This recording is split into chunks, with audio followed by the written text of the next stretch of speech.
Welcome to our channel TPN Telugu Prabha. నేను మీ journalist Yagnamurthy. దేవర 2 చాలా కాలంగా ఈ సినిమా గురించి మనం వింటూ ఉన్నాం. నిజానికి మే నెలలో దేవర 2 షూటింగ్ మొదలవుతుందని ఆ చిత్ర నిర్మాత యువ సుధా ఆర్ట్స్ అధినేత మిక్కిలినేని సుధాకర్ ఒక ఈవెంట్ లో చెప్పినటువంటి వీడియో ఎంతగా వైరల్ అయిందో ఆ మధ్య మనం చూసాం. దాంతో అంతకు ముందు దేవర 2 మీద ఏర్పడినటువంటి అనుమానాలు, అపోహలు తీరిపోయినట్లే అని చెప్పేసి అంతా భావించారు. నిర్మాత స్వయంగా అలా చెప్పాడు కాబట్టి మే నుంచి దేవర 2 షూటింగ్ మొదలవుతుందని చెప్పేసి జూనియర్ ఎన్టీఆర్ ఫ్యాన్స్ అందరూ కూడా చాలా ఆశపడ్డారు. ఎందుకంటే దేవర వాళ్ళు ఆశించినట్లుగా లేదు అనేటువంటి అభిప్రాయం వ్యక్తమైంది. ఆ సినిమా అందులో దేవర క్యారెక్టర్ కి సంబంధించి వచ్చినటువంటి ఫీడ్బ్యాక్ తోటి డైరెక్టర్ కొరటాల శివ దేవర 2లో ఆ క్యారెక్టర్ని, హీరో క్యారెక్టర్ని మరింత శక్తివంతంగా, మరింత ఎలివేషన్స్ తోటి డిజైన్ చేశాడు అనేటువంటి ప్రచారం బాగా వైరల్ అయింది. సో దాంతో దేవర 2 కోసం అభిమానులందరూ కూడా ఎదురు చూస్తూ వస్తున్నటువంటి మాట నిజం.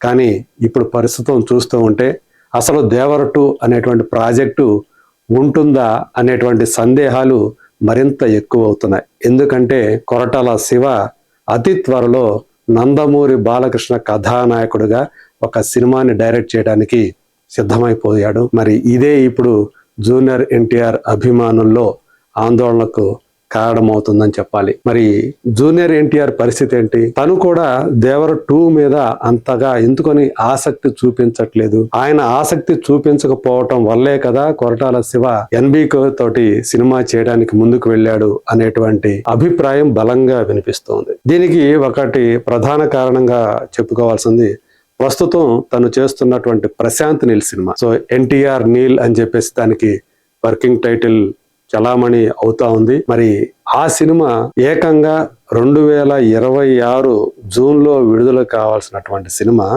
2027 జూన్ 11కి వెళ్ళిపోయింది. అంటే ఏకంగా సంవత్సర కాలం పాటు ఆ సినిమా విడుదల వెనక్కి జరగటం అనేది సాధారణమైనటువంటి విషయం కాదు. అంటే ఆ సినిమా షూటింగ్ లో జరుగుతున్నటువంటి జాప్యం అలాగే ఎందుకొని ఆ నిర్మాణం, ఆ సినిమాకి సంబంధించినటువంటి నిర్మాణ పనులు ఎక్స్పెక్ట్ చేసిన రీతిలో, షెడ్యూల్ చేసిన ప్రకారం ఎందుకు జరగట్లేదు అనేటువంటి ప్రశ్న కూడా ఉత్పన్నమవుతోంది. ఇంతవరకు ఆ సినిమాలో విలన్ పాత్రధారి ఎవరు అనేది క్లారిటీ రాకపోవటం ఆ సినిమా మీద అసలు ఎప్పుడు పూర్తవుతుంది అనేటువంటి అనుమానాలని రేకెత్తిస్తూ ఉంది. సో మొదట టొవినో థామస్ ఆ పాత్రకి తీసుకున్నారు.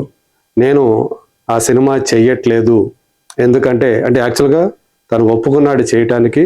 కాకపోతే వాళ్ళు అడిగినటువంటి మేకర్స్ అడిగినటువంటి డేట్స్ ఇచ్చే పరిస్థితుల్లో నేను లేను. అంత సుదీర్ఘ కాలం ఆ ఒక్క సినిమాకి డేట్స్ ఇవ్వాలంటే నాకు కష్టం.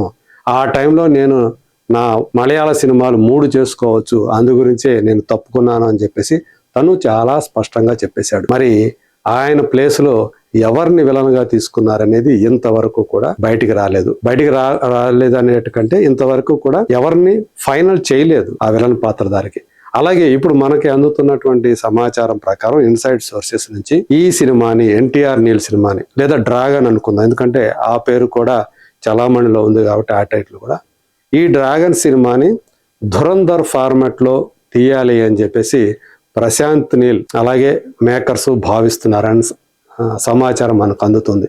ఎందుకంటే ఇంతకాలం సుదీర్ఘకాలం నిర్మాణంలో ఉండి ఒక సింగిల్ మూవీగా గనక రిలీజ్ చేస్తే బడ్జెట్ పరంగా దాన్ని భరించడం చాలా కష్టమైపోతుంది. పెట్టినటువంటి పెట్టుబడి రావాలంటే 2 భాగాలుగా, ధురంధర్ ఎలా అయితే సినిమా అంతా మొత్తం ముందుగా తీసేసి 2 భాగాలుగా దాన్ని రిలీజ్ చేసి నిర్మాతలు ఎంత దండిగా లాభాలు సంపాదించారో మనం చూసాం.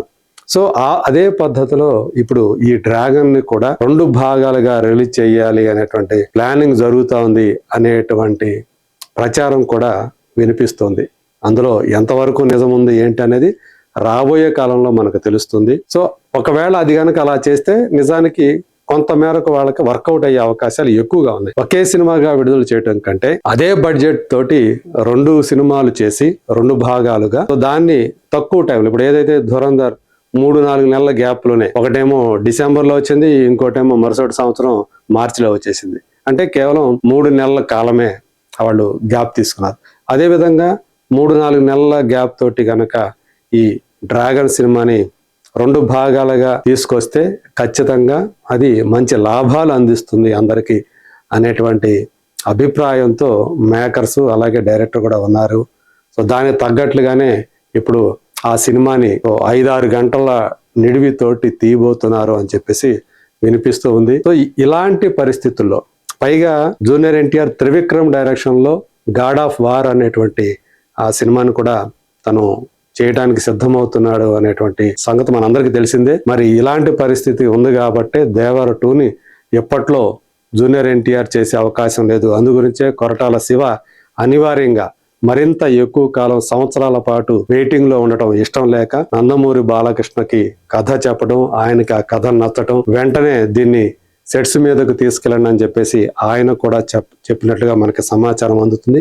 ఫార్మల్ గా ఈ సినిమా షూటింగ్ ఎన్బికే అలాగే కొరటాల శివ సినిమా ఫార్మల్ గా మేలో మొదలు కాబోతుంది అని కూడా మనకు అందుతున్నటువంటి సమాచారం. దేవర 2కి సంబంధించి మరి రాబోయే రోజుల్లో ఆ అప్డేట్ ఏదైనా వస్తుందా, వస్తే ఆ నిర్మాతే మళ్ళీ దాని గురించి చెప్పాలి.